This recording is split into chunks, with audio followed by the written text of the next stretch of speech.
Padre eterno, te damos gracias, Señor. Gracias porque tú eres bueno, Señor, y gracias porque tú te has dado a conocer. Tú te has revelado a tu pueblo, Señor. Gracias, Dios, porque a través de tu palabra podemos crecer en la gracia y en el conocimiento tuyo. Señor, te rogamos que tu Espíritu Santo nos ilumine, que tu Espíritu Santo abra nuestros ojos para mirar las maravillas de tu ley, Señor. Quita todo estorbo, Señor, para que tu palabra pueda ser expuesta, pueda ser predicada con denuedo, con valentía, Señor. Y te rogamos por cada uno de los corazones, Padre, para que tu semilla pueda ser sembrada y dé fruto y fruto abundante, Señor. Dejamos este tiempo en tus manos, Padre, y rogamos, Señor, que tú seas exaltado, que tú seas glorificado, Señor, a través de la predicación de tu palabra. Te lo pedimos, Señor, humildemente, por nuestro Señor Jesucristo. Amén, amén y amén. Hermanos, el Evangelio de la gracia. El Evangelio de la gracia, así he titulado el mensaje de esta mañana, el Evangelio de la gracia. Ahora, el Evangelio según William Tyndale, un reformador inglés y traductor de la Biblia, es un término que denota buenas, alegres, gozosas y felices noticias que traen contentamiento a muchos corazones y mueve a las gentes a cantar, a danzar y a dar saltos de alegría. El Evangelio es la buena noticia de lo que Jesús, el Hijo de Dios, hizo en favor del pecador. O como dice Sinclair Ferguson, el Evangelio no se trata de algo que hacemos nosotros. No, el Evangelio no trata de algo que hagamos nosotros, sino de lo que Dios ha hecho por nosotros en Jesucristo. Y me gustaría, queridos hermanos, que abriéramos nuestra Biblia en la primera carta a Timoteo. Hemos leído esta porción, vamos a tratar de desmenuzarla, vamos a tratar de entender estos versículos. Primera de Timoteo, capítulo 1. Pablo ha quedado en libertad de su primer encarcelamiento en Roma. Si usted ha leído la Escritura, el libro de los Hechos termina precisamente donde Pablo está encarcelado, en donde Pablo está confinado a una casa de seguridad, en donde va a ser presentado. Él ha apelado a César para exponer su caso. Él ha sido acusado de una manera falsa, ha pasado toda una travesía para llegar hasta Roma. Y todo esto tiene como propósito de que el Evangelio fuera expandido. Usted conoce Hechos capítulo 1 versículo 8: y recibiréis poder cuando haya venido sobre vosotros el Espíritu Santo, y me seréis testigos en Jerusalén, en Judea, en Samaria y hasta lo último de la tierra. Dios es soberano, Dios está llevando a cabo sus planes. El Evangelio está siendo esparcido, el Evangelio está siendo predicado, independientemente de los acontecimientos que Dios está usando para llevar a cabo esto. Y el libro de los Hechos termina con Pablo allí en Roma. Y queridos hermanos, bueno, la resolución fue que quedó en libertad. Pablo quedó en libertad después de su primer encarcelamiento en Roma, alrededor del año 62 aproximadamente. Y él continúa su ministerio y al parecer fue a Creta. Fue a la isla de Creta junto con Tito, Timoteo, sus discípulos, y dejó a Timoteo allí en Creta, dirigiéndose con Timoteo hacia Macedonia. Ahora, en el camino deja en Éfeso a Timoteo, ya que había serios problemas en la iglesia de Éfeso. Y entonces Pablo deja a Timoteo ahí en la iglesia para que pusiera orden. Primera de Timoteo, queridos hermanos, parece ser un manual de eclesiología práctica. Esta primera carta de Timoteo fue escrita desde Macedonia aproximadamente en el año 63 después de Cristo. Pablo deja a Timoteo en la iglesia de Éfeso para que él corrigiera, entre otras cosas, que confrontara falsos maestros que estaban enseñando un falso evangelio. Mire, por favor, acompáñeme con su vista, 1 Timoteo capítulo 1, versículo 3. Nos pone en el contexto. Dice: como te rogué que te quedases en Éfeso cuando fui a Macedonia. ¿Para qué? Para que mandases a algunos que no enseñen diferente doctrina. Y en la porción que vamos a estudiar en esta mañana, veremos que el apóstol Pablo da testimonio del bendito evangelio de la gracia de Dios, contrastándolo con la deficiente falsa doctrina. Ahora, el bendito evangelio de la gracia de Dios, como dice Romanos capítulo 1, versículo 16, es poder de Dios para salvación a todo aquel que cree. Y también el evangelio, hermanos, es poderoso para transformar vidas. El evangelio tiene poder para transformar las vidas de las personas. Al igual que Pablo, cada uno de los que hemos creído en ese evangelio, en el evangelio de Jesucristo, podemos dar testimonio de ese poder. Los que hemos creído en el evangelio hemos visto cómo Dios ha transformado nuestras vidas por medio de su palabra, por medio de ese glorioso evangelio. Y mira el versículo 12, capítulo 1, versículo 12, 1 Timoteo. Observe cómo el apóstol Pablo dice: doy gracias al que me fortaleció, a Cristo Jesús nuestro Señor. Pablo comienza dando gracias a Cristo. Y usted podría preguntarse: ¿por qué da gracias a Cristo? ¿Por qué no menciona al Padre? Vamos a llamarlo así. Y creo que en este pasaje da gracias al que le fortaleció, a Cristo Jesús, porque fue a quien oyó en el camino a Damasco. Si usted conoce, ahí en el libro de los Hechos, en el capítulo 9, se nos narra la conversión del apóstol Pablo. Ahora, ¿usted recuerda cómo se conocía a Pablo? ¿Cómo se le conocía? Como Saulo de Tarso. Y vemos cómo en el capítulo 9 se nos narra su conversión. Dice el capítulo 9, dice ahí en el versículo 3, 9:3: mas yendo por el camino, aconteció que al llegar a Damasco, repentinamente le rodeó un resplandor de luz del cielo, y cayendo en tierra, oyó una voz que le decía: Saulo, Saulo, ¿por qué me persigues?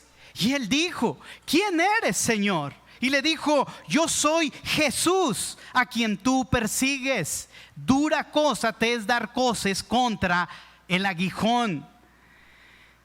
Vemos cómo, creo que esa es una de las razones por las cuales Pablo da gracias a Cristo Jesús. Dice: doy gracias al que me fortaleció. Esa palabra me fortaleció en 1 Timoteo 1:12, hermanos, apunta hacia el pasado, pero también se extiende hasta el presente del apóstol Pablo. Dice Pablo: doy gracias al que me fortaleció, el que me hizo, el que me ha fortalecido, el que me ha dado las fuerzas desde un principio. Y no solamente mira hacia el pasado, sino también, como dice Filipenses 4:13, uno de los pasajes más conocidos: todo lo puedo en Cristo que me fortalece. O sea, Cristo, queridos hermanos, está ahí de principio a fin. Pablo da gracias al Señor Jesús porque lo había fortalecido, porque lo sigue fortaleciendo. Pero mire, ¿por qué da gracias? Doy gracias al que me fortaleció, a Cristo Jesús, nuestro Señor, porque me tuvo por fiel poniéndome en el ministerio, poniéndome en su servicio. Posiblemente esto significa que Pablo da gracias a Cristo porque lo hizo capaz o apto para una tarea, porque lo tuvo por fiel, por digno de confianza. Y queridos hermanos, Fue la gracia de Dios quien hizo a Pablo serlo.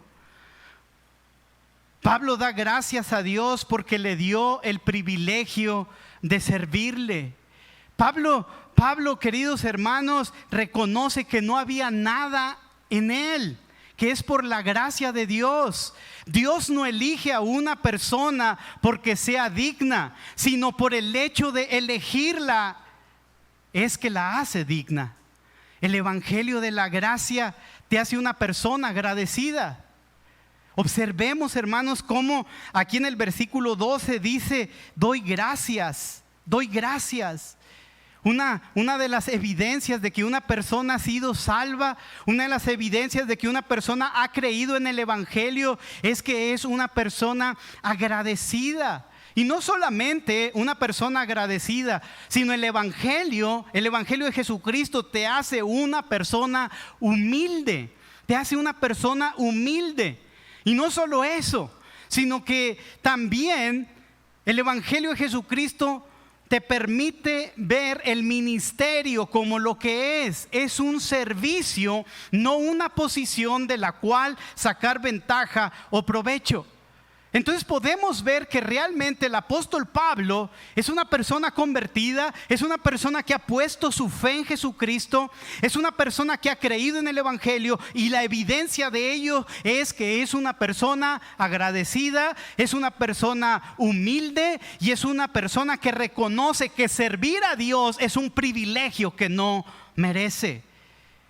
Y eso debe de sorprendernos, hermanos. Poder servir a Dios, eso debe de sorprendernos. Pablo está sorprendido. Y sabes, han pasado más de 30 años de su conversión y Pablo sigue sorprendido.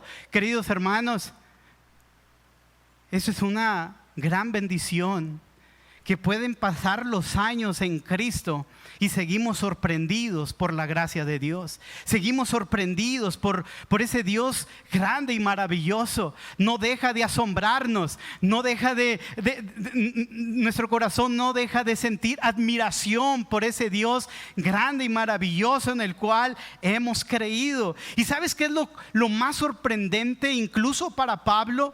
Es que sabemos que no lo merecíamos. No lo merecemos, hermanos. Por eso es gracia.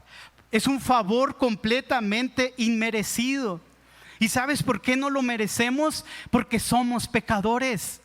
Somos pecadores, y lo único que un pecador merece es la justa ira de Dios. Lo único que un pecador merece es la muerte.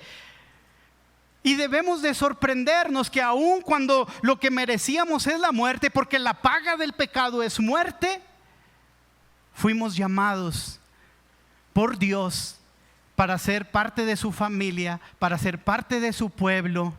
Nos llamó para salvación, nos llamó y nos perdonó. Y hermanos, eso debe de sorprendernos. Pablo está sorprendido. Han pasado más de 30 años y Mire, ahí está este varón diciendo: doy gracias al que me fortaleció, a Cristo Jesús nuestro Señor, porque me tuvo por fiel poniéndome en el ministerio.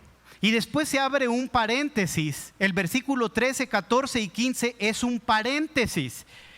Ese paréntesis contiene el por qué Pablo está tan asombrado de que Dios lo haya escogido a él, de que Dios lo haya puesto en el ministerio. ¿Sabes por qué? Porque Pablo era un blasfemo, Pablo era un perseguidor, Pablo era un injuriador. Mira lo que dice el versículo 13. Pablo está diciendo: gracias, Señor, gracias por haberme salvado, gracias por darme el privilegio de servirte a pesar de lo que yo era, a pesar de lo que yo era. Lo que yo era antes de conocerte, lo que yo era en mi vida pasada. Gracias, Señor, porque a pesar de lo que era, tú me escogiste. Porque a pesar de lo que era, tú me atrajiste hacia ti. Gracias, Señor, porque a pesar de lo que era, me pusiste a servirte. Ahora, observa el versículo 13. Habiendo yo sido antes, ¿qué? Blasfemo, perseguidor e injuriador. Eso era Pablo. Hermanos, creo que una palabra era suficiente, ¿no? Una palabra era suficiente, pero nos da 3. Esto era lo que era Pablo antes de venir a Cristo. Era un blasfemo, era un perseguidor, era un injuriador. Ahora, ¿quieres ver un poquito de la vida de Pablo antes de Cristo? Observémosla, vayamos al libro de los Hechos en el capítulo 8, por favor. Hechos capítulo 8, para que te des cuenta quién era Pablo antes de tener un encuentro real y personal con Cristo. Mire lo que nos dice el capítulo 8 del libro de los Hechos. Capítulo 8, en el libro de los Hechos, ahí nos narra un poco acerca de lo que era la vida de Pablo antes de su encuentro real y personal con Cristo. Capítulo 8, mire lo que dice la Escritura, versículo 1. Y Saulo, ¿qué dice? Consentía en su muerte, en la muerte de Esteban. En aquel día hubo una gran persecución contra la iglesia que estaba en Jerusalén, y todos fueron esparcidos por las tierras de Judea y de Samaria, salvo los apóstoles. Y hombres piadosos llevaron a enterrar a Esteban, hicieron gran llanto sobre él. Y mire, Saulo. ¿Y Saulo qué? Asolaba a la iglesia, y entrando casa por casa arrastraba a hombres y mujeres y los entregaba en la cárcel. Este era Saulo, alguien que asolaba la iglesia, alguien que consentía la muerte de cristianos.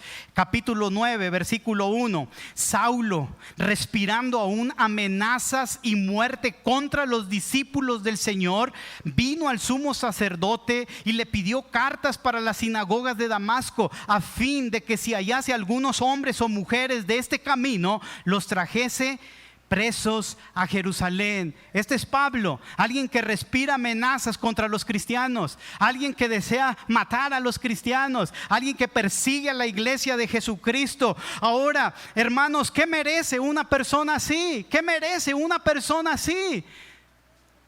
Era alguien, hermanos, que consintió la muerte de uno de los primeros mártires de la iglesia, de Esteban. Ahí estaba, él no hizo nada, al contrario, él consintió en su muerte, como dice Hechos capítulo 8, versículo 1. Él respiraba amenazas, a él le caían gordos los cristianos, él quería meterlos a la cárcel si se morían, que les hicieran lo que fuera. Él odiaba a los cristianos. ¿Y qué merece una persona así?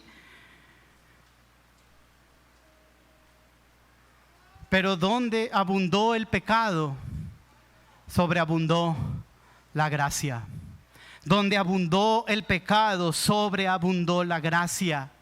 Y dice William Hendrickson, cuanto más la persona alcanza a ver su propia pecaminosidad y debilidad a la luz de la ley de Dios, tanto más agradecerá a Dios la manifestación de su gracia en Cristo Jesús. Donde el pecado aumenta, la gracia también aumenta. No es como si estas dos fuerzas, pecado y gracia, fuesen iguales. Por el contrario, la gracia no solo perdona, sino que hace mucho más. La gracia trae vida eterna a través de Jesucristo nuestro Señor. Y ciertamente donde el pecado aumenta, la gracia aumenta mucho más. Es verdad, Pablo era un gran pecador, pero Cristo es un gran Salvador.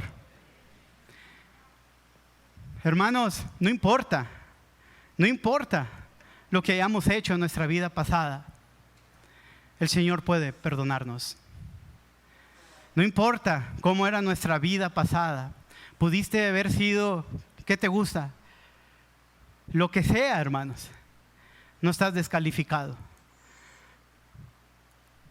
Porque Dios se muestra de una manera tan especial en esas vidas. Donde antes había incredulidad, como bien lo dice Pablo ahí en primera de Timoteo, mira, dice en el versículo 13: habiendo yo sido antes blasfemo, perseguidor, injuriador, mas fui recibido a misericordia, porque lo hice por ignorancia, en incredulidad. Y ahí en la vida de Pablo, de Saulo, donde había incredulidad, Dios derramó fe. Donde había violencia, donde había odio, donde había agresividad contra Dios y su pueblo, Dios derramó el amor de Cristo. ¿Te das cuenta cómo la gracia de Dios suple de manera más abundante todo lo que le faltaba a Pablo? ¿Necesitas perdón? En Dios hay perdón. ¿Necesitas consuelo? Él es Padre de toda consolación. ¿Necesitas fuerza porque estás débil? La palabra de Dios dice que Él muestra su poder y su poder se perfecciona en nuestra debilidad. ¿Qué necesitas? Si tú estás buscando una fe con significado, una creencia que impacte tu vida y tu manera de ser, la respuesta es Jesucristo. Ahí lo vas a encontrar, solamente en Él. Ahora, mira esto, versículo 15, palabra fiel, palabra fiel. Ahora, esta frase no es la única vez que aparece, hermanos. Palabra fiel y digna de ser recibida. Si tú vas al capítulo 3, en el versículo 1, ¿qué dice? ¿Cómo comienza el 3:1? Palabra fiel. Y si vas al capítulo 4, versículo 9, 4:9, ¿qué dice? Palabra fiel esta y digna de ser recibida por todos. Y así sucesivamente. Si vas a la segunda carta de Timoteo en el capítulo 2, versículo 11, también dice palabra fiel. Si vas a Tito 3:8, palabra fiel. Ahora regresemos a 1 Timoteo 1:15. Palabra fiel y digna. ¿Qué significa esa frase? Son resúmenes conocidos y reconocidos como doctrinas fundamentales. Es decir, cuando veamos palabra fiel y digna de ser recibido, viene una doctrina fundamental. Viene algo que no importa que pasen los años. De una vez te digo, ¿quieres? ¿Anhelas obispado? Capítulo 3, versículo 1. Esto no pasa de moda. No puede ser pastor si no eres irreprensible, marido de una sola mujer, sobrio, prudente, decoroso, hospedador, apto para enseñar, no dado al vino, no pendenciero, no codicioso de ganancias deshonestas. Es doctrina fundamental, eso no pasa de moda. Fue en los tiempos de Pablo y es hoy en día. Ahora, vamos al capítulo 1, donde dice palabra fiel. ¿Cuál es la doctrina fundamental que viene a continuación? Es como si... cuando veamos, escuchamos palabra fiel y digna de ser recibida, viene algo importante. ¿Qué es lo importante que tenemos aquí? Y esto es el evangelio. Esto es el evangelio de la gracia. La palabra fiel y digna de ser recibida por todos es que Cristo Jesús vino al mundo para salvar a los pecadores. Esa es la doctrina fundamental. Esto es el evangelio de Jesucristo. Él vino al mundo para salvar a los pecadores. Y dice Pablo, de los cuales yo soy, ¿quién? El primero. ¿Por qué era Pablo un blasfemo? ¿Qué era Pablo? Un perseguidor. ¿Qué era Pablo? Un injuriador. Y a esos vino a buscar Cristo. A esos vino a buscar Cristo.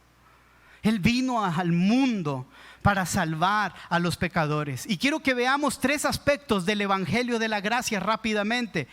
El número 1, el primer aspecto del evangelio de la gracia es el gran Salvador. El gran Salvador. Hermanos, en el cristianismo solo podemos hablar de uno. En otras religiones pueden decir que muchos caminos llevan al cielo. No, en el cristianismo no. Cuando hablamos del cristianismo, solo hablamos de un Salvador. Solamente hay una piedra angular de toda nuestra esperanza. Solo Él, tan grande, tan poderoso, tan santo, como dice Hechos capítulo 4 versículo 12, en ningún otro, ni en ninguna otra, como quieras decirle, en ningún otro hay salvación, porque no hay otro nombre bajo el cielo dado a los hombres en que podamos ser salvos, solamente en Jesucristo.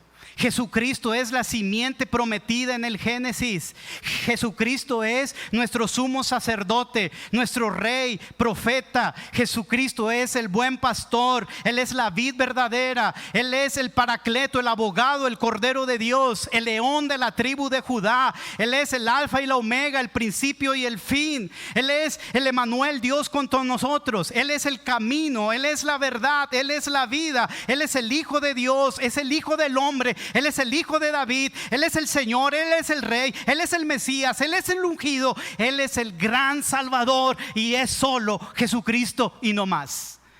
De eso trata el Evangelio, de eso trata el Evangelio. El Evangelio es uno, un Salvador. Ahora, el segundo aspecto del Evangelio, si hablamos de un gran Salvador, es porque tenemos que hablar de alguien que necesita ser salvado. El segundo aspecto del Evangelio son los pecadores. Los pecadores. Observemos el texto de 1 Timoteo 1:15, palabra fiel y digna de ser recibida por todos, que Cristo Jesús, ahí tenemos, el gran Salvador, vino al mundo para salvar ¿a quiénes? A los pecadores. Los pecadores, ese es el segundo aspecto del Evangelio. Y decía Juan Calvino, el gran reformador, dice, nuestra mente se siente inclinada a considerar nuestra propia dignidad. Y tan pronto como esta aparece, nuestra confianza se va a pique. Por consiguiente, cuanto más se ve a uno oprimido por sus pecados, más valerosamente debe acudir a Cristo confiando en esta doctrina, que Él vino a traer salvación no a los justos, sino a ¿quiénes? A los pecadores. Y dijo Pablo, de los cuales soy el primero. Ve a Marcos capítulo 2, hermanos. Ve a Marcos capítulo 2. Esta es una escena tremenda en el Evangelio de Marcos capítulo 2.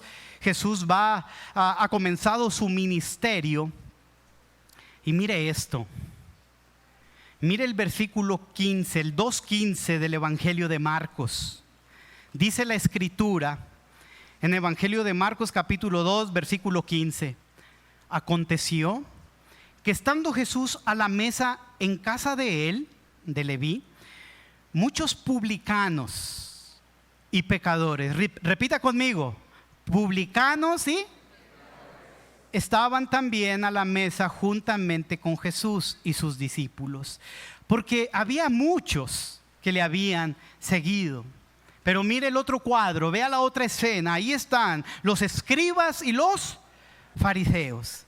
Y viéndole comer con publicanos y con los pecadores, dijeron a los discípulos, ¿qué es esto? ¿Que él come y bebe con los publicanos y pecadores?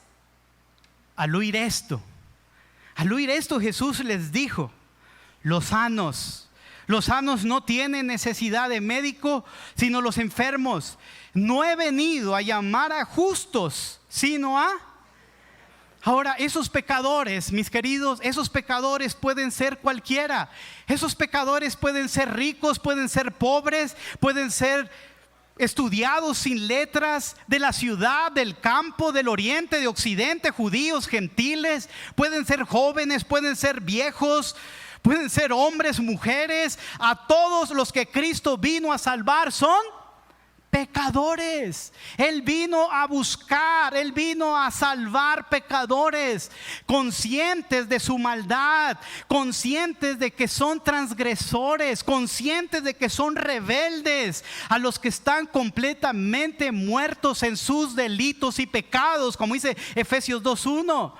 Sean muchos o sean pocos, sean los más terribles o sean los más comunes, sean los más escandalosos o secretos, todos están incluidos. No hay distinción. Por eso dice pecadores.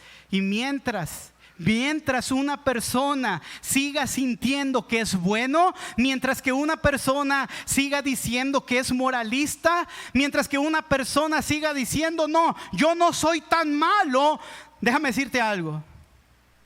Cristo no va a salvarte.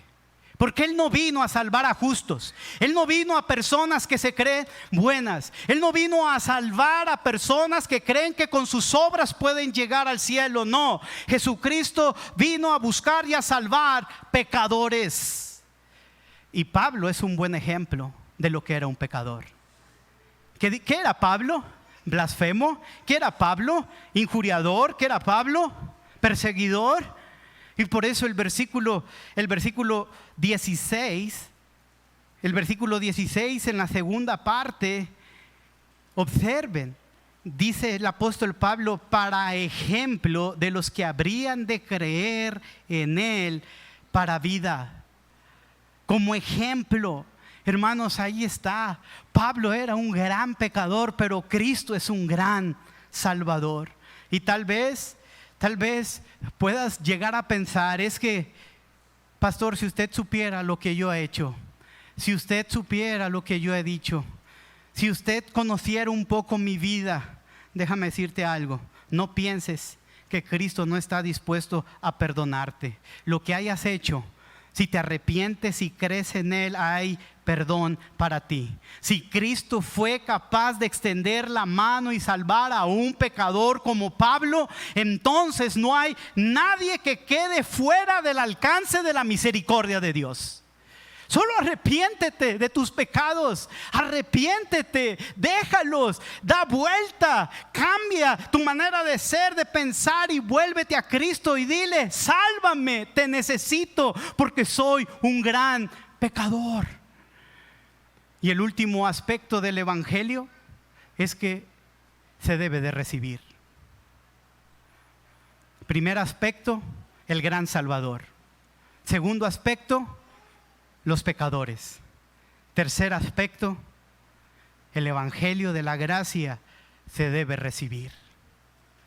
Es decir, debes de aceptarlo, debes de recibirlo, debes de abrazarlo, debes de creer con todo tu corazón, con toda tu mente, con todas sus fuerzas que necesitas a Cristo. Necesitas un Salvador porque eres un pecador y la paga del pecado es muerte. Y necesitas que alguien, el único que puede hacerlo es Cristo, para que puedas ser reconciliado con el Padre, para que puedas ser rescatado. Vas camino a una eternidad sin Cristo. Y mira, esto no es el infierno. Esto es lo mejor que una persona sin Cristo va a disfrutar, es esta tierra. Pero eso no es el infierno. Cuando la Biblia habla del infierno, habla de un lugar de tormento, de sufrimiento, de crujir de dientes, de día y de noche. No hay descanso, no hay paz, no hay luz, es oscuridad. Y un pecador va camino al infierno si no es que llega un gran Salvador y le cambia la dirección y le da vida y lo rescata de las llamas del infierno. Pero necesitas que creerlo, necesitas que abrazarlo, necesitas que aferrarte a ello. Mira, quiero que tú lo veas con tus propios ojos. Hechos capítulo 2. Hechos capítulo 2. Ahí tenemos a un puño de gente que se cree que es buena. El hombre no es bueno, mi hermano. El hombre es perverso. El hombre es egoísta. El hombre es chismoso, es murmurador, saca provecho, saca ventaja. Esa falsa idea de que saca el superhombre que tienes dentro, no, es un super pecador. Eso es lo que hay dentro de nosotros, que necesita que ser cambiado y transformado, y el único que puede hacerlo es Cristo. Mira, ahí tenemos a un puñado de gente que se cree buena, pero está siendo expuesta al evangelio de Jesucristo. Y en el capítulo 2 tenemos la primera predicación en la historia de la iglesia. Y dice que una vez que Pedro, que ha predicado el evangelio. Mira el versículo 36, 2:36, les dice el apóstol Pedro: sepa pues ciertísimamente toda la casa de Israel que a este Jesús, a quien ustedes crucificaron, Dios le ha hecho Señor y Cristo. Él es el Mesías. Y al oír esto, aquella gente se compungió de corazón y dijeron a Pedro y a los apóstoles: varones hermanos, ¿qué podemos hacer? ¿Qué haremos? Y Pedro les dijo: arrepentíos y bautícese cada uno de vosotros en el nombre de Jesucristo para perdón de pecados, y recibieron el don del Espíritu Santo. Aquel día Pedro les predicó el evangelio. Aquel día Pedro los confrontó con su pecado, les dijo: arrepiéntanse. Y mire esto, dice el versículo 41: así que los que recibieron, los que aceptaron, los que abrazaron, los que creyeron con todo su corazón, con toda su mente, con todas sus fuerzas, los que recibieron su palabra, el evangelio, ¿qué pasó con ellos? Fueron bautizados y se añadieron aquel día como 3,000 personas. Entonces el evangelio no solamente debes escucharlo, debes de creerlo. Debes de, simple y sencillamente, debes de aceptarlo, de recibirlo, de aferrarte a él. Observa Hechos 4, versículo 4. Hechos 4, versículo 4. Pero muchos de los que habían oído la palabra, muchos de los que habían oído el evangelio, ¿qué hicieron? Creyeron. Necesitas creer que Jesús es el Hijo de Dios. Necesitas creer que eres pecador y que la paga del pecado es muerte. Necesitas creer que el único camino para ir al cielo es Cristo. Necesitas creer que Él murió en una cruz, no para que lo traigan colgado, sino para que crean en Él y, creyendo en Él, reciban el perdón de pecados. Necesitas pedirle perdón a Dios porque has quebrantado su ley. Necesitas creer que Jesús vino y tomó tu lugar, que éramos tú y yo quien merecíamos morir en aquella cruz, pero Él dio su vida, el justo por los injustos. Él derramó su sangre para perdonarte, para limpiarte, para comprarte, para reconciliarte con el Padre. Necesitas rendir tu vida a Cristo y decirle: Señor, aquí estoy, haz de mí lo que quieras para la gloria de tu nombre. Romanos capítulo 10, versículo 9 dice: esta es la palabra de fe que predicamos. Esta es la palabra de fe que predicamos, que si confiesas con tu boca que Jesús es el Señor y creyeres en tu corazón que Dios le levantó de los muertos, serás salvo. Necesitas que confesarlo con tu boca, necesitas que creerlo con tu corazón. Y si estás cansado de la vida, mi hermano, si estás cansado de la vida y hoy el Señor te trajo aquí, Dios tiene un propósito. En los tiempos de Jesús había mucha gente que tenía el anhelo, el deseo de ir al cielo.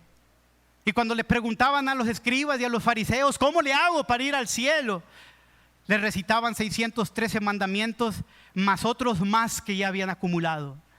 Queridos hermanos, la gente estaba cansada de la religión. La gente estaba cansada, no podía cumplir las demandas de un Dios santo. Estaba cansada de los ritos, estaba cansada de las costumbres de la religión. La gente estaba cansada porque por más que se esforzaba, al final del día terminaba fallando, porque somos pecadores. Pero Cristo apareció en escena y levantó la voz y les dijo: venid a mí todos los que están trabajados y cansados, y yo los haré descansar. Solamente Cristo Solamente en Él hay descanso, solamente en Él hay paz, solamente Él es el dulce refugio. Ven a Él, Él mismo está invitando a la gente. Jesús dice: venid a mí. ¿Estás cansado? ¿Estás trabajado? ¿Estás frustrado? ¿Ya estás harto? ¿No quieres vivir? Mira, ven. Él es la vida, Él es la salvación. Ven a Él. Y quiero terminar con estas hermosas palabras de un himno. Dice así: venid, pecadores, pobres y necesitados, débiles y quebrantados, enfermos y llagados, a salvaros Jesús está ya presto. Lleno de amor, piedad y poder, Él puede, no lo dudes, Él quiere. Venid cargados y trabajados por la caída, golpeados, destrozados. Si esperáis hasta ser mejores, nunca vendréis, jamás podréis. No a los justos, sino a los pecadores vino Jesús. No a los justos, sino a los pecadores vino Jesús. Y eso lo entendió Pablo. Pablo sabía que era el más vil pecador. Y él daba gracias porque a pesar de ello, Cristo lo salvó. Porque a pesar de ello fue recibido a misericordia. Y no solamente eso, sino que Dios le dio el privilegio de servirle. ¿Cuánta gratitud habría en el corazón de Pablo? ¿Cuánta gratitud habría en aquel corazón que sabía lo que era? Pero un día llegó la salvación a su vida. Como también he aquí el día de tu salvación. No importa lo que hayas hecho, Dios sabe que eres pecador. Y mi estimado, Jesús es un gran Salvador. Pongámonos de pie y vamos a leer juntos el versículo 17. Y cuando Pablo reflexiona en esto, cuando Pablo da gracias a Dios por haberlo fortalecido, porque le tuvo por fiel poniéndolo en el ministerio, y después abre un paréntesis y recuerda que lo que él había sido, y a pesar de ello había sido recibido a misericordia. Después de contemplar el bendito evangelio de la gracia de Dios, Pablo se vio impulsado, movido a expresar una de las acostumbradas doxologías, la cual está llena de admiración y de adoración al Señor. Leamos juntos 1 de Timoteo capítulo 1, versículo 17. Dice así la palabra del Señor: por tanto, al Rey de los siglos, inmortal, invisible, al único y sabio Dios, sea honor y gloria por los siglos. Amén. Dale un aplauso. Gracias, Señor. Gracias, Señor. Gracias, Señor. A ti toda la gloria, Señor.